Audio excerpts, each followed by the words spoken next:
క్రీస్తునందు ప్రియమైన వాళ్ళారా, శుభాలు. ఎలా ఉన్నారు? బాగున్నారా? నిన్నటి దినము ఎలా గడిచింది? ప్రభువుకు మహిమకరంగా జీవించారా? జీవించినట్లయితే ఆయనకు స్తుతులు. లేని ఎడల ఆయన మనలను క్షమించునుగాక.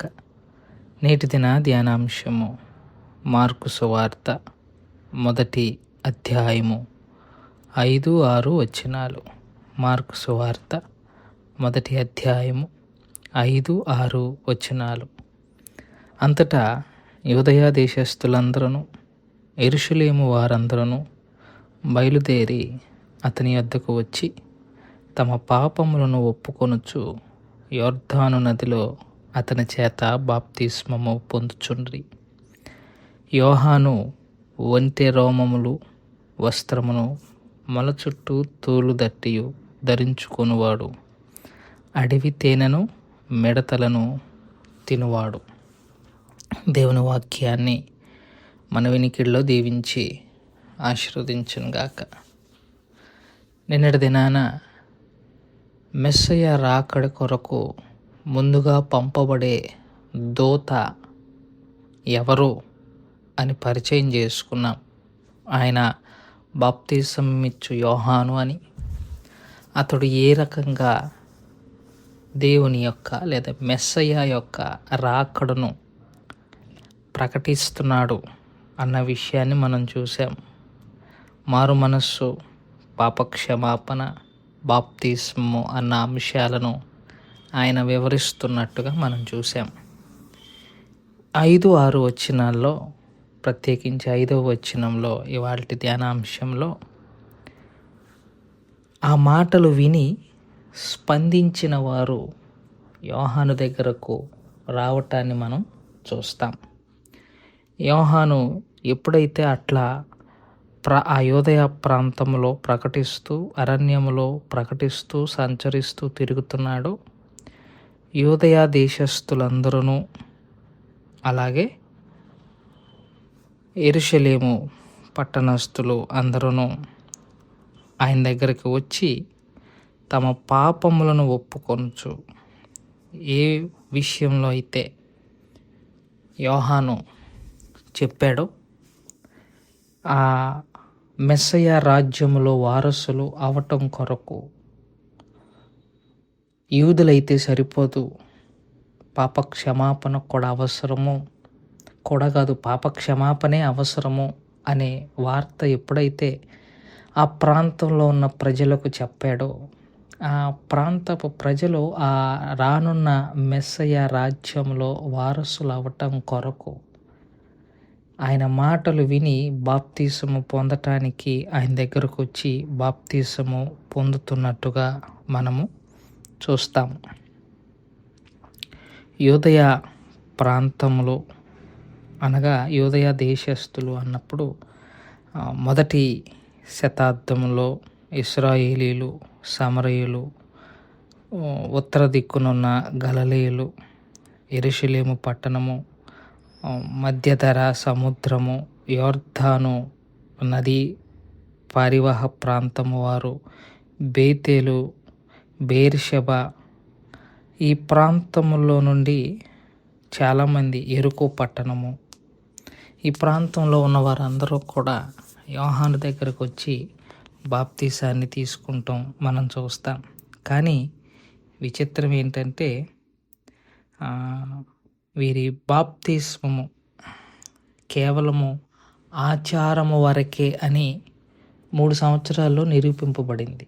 వీళ్ళు ఆవేశంగా వచ్చి బాప్తిసం తీసుకున్నారు కదా, ఇది వారికి కలిగిన నిజమైన మార్పు కాదు అని తెలియటానికి ఎంతో కాలం పట్టలేదు.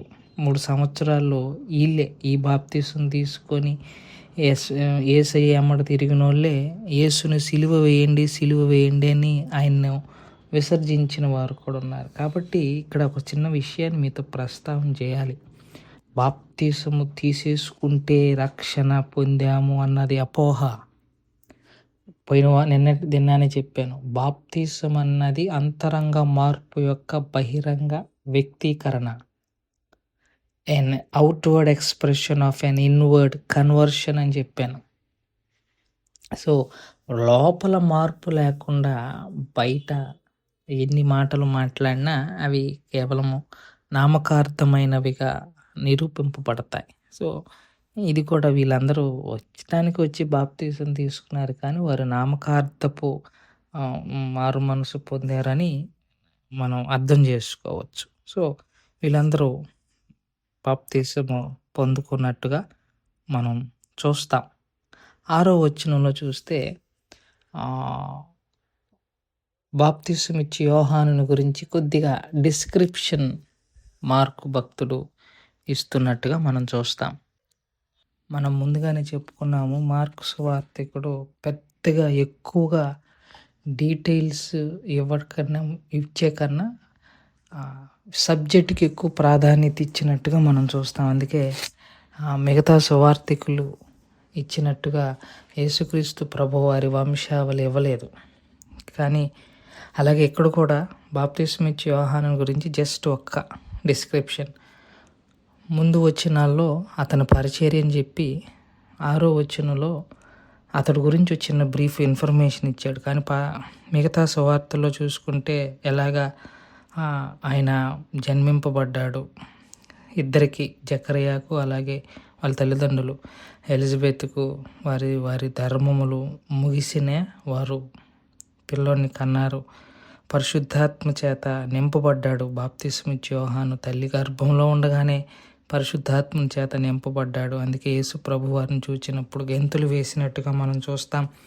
అలాగే యేసు ప్రభు వారితో స్వయంగా అంతటి గొప్ప ప్రవక్త లేడు అన్నట్టుగా స్త్రీ కనిన నరుల్లో గొప్పవాడని బాప్తిస్మం ఇచ్చే యోహాను గురించిన సాక్ష్యం మనం చూస్తాం. ఈయన గురించి మాట్లాడుతూ మార్కు ఏమంటున్నాడంటే, ఒంటె రోమములు కలిగిన వస్త్రములు, అలాగే బెల్ట్ లాంటిది అనమాట, తోలు బెల్ట్ లాంటిది ఒకటి కట్టుకొని నడుంకి కట్టుకొని ఉన్నాడు. He looks like a prophet. పాత నిబంధన గ్రంథంలో నడుంకి ఎలీషా నడుంకి అట్లాగే దట్టి కట్టుకున్నట్టుగా మనం చూస్తాం. హెయిరీ మ్యాన్, రోమములు కలిగిన వాడు తన ఒంటికి దట్టి కట్టుకున్నట్టుగా, నడుంకు దట్టి కట్టుకొని ఉన్నట్టుగా మనం చూస్తాం. అంత మాత్రమే కాదు, బాప్తిస్మం ఇచ్చే యోహాన్ని ఏలియాతో కంపేర్ చేస్తున్నట్టుగా కూడా మనం చూస్తాం. ఇందాక ఎలీషా అన్నాను, క్షమించండి, ఏలియాతో కంపేర్ చేసినట్టుగా కూడా మనం చూస్తాం. లూకా సువార్త 1వ అధ్యాయము 15-17, అలాగే మత్తయి సువార్తలో యేసు ప్రభు వారి స్వయంగా 11వ అధ్యాయము 12-14 బాప్తిస్మం ఇచ్చే యోహానును ఏలియాతో పోల్చినట్టుగా మనం చూస్తాం. రైట్. అలాగే ఇతని యొక్క ఆహారం వచ్చేసి మిడతలు, అలాగే అడవి తేనె. సో మిడతలు అనేవి తింటారు, కొన్ని ప్రాంతాల్లో తింటారు. రిచ్ సోర్స్ ఆఫ్ ప్రోటీన్స్, దాంట్లో ఎక్కువగా మాంసకృతులు ఎక్కువగా ఉంటాయి మిడతల్లో. అంటే మనం చూసే మిడతలకిను మనకి ఇక్కడ దొరికే మిడతలకిను అక్కడ దొరికే మిడతలకు వేరుగా ఉంటాయి. వాళ్ళు వాటిని కాళ్ళు చేతులు తొడేలు అవన్నీ తీసేసి రెక్కలు కాళ్ళు తోసేసి దాన్ని ఫ్రై చేసి తింటూ ఉంటారు. అది వాళ్ళ కొంతమంది ఉడకబెట్టుకొని తింటారు, కొంతమంది ఉప్పు చేపల్లాగా ఎండబెట్టుకొని తింటారు.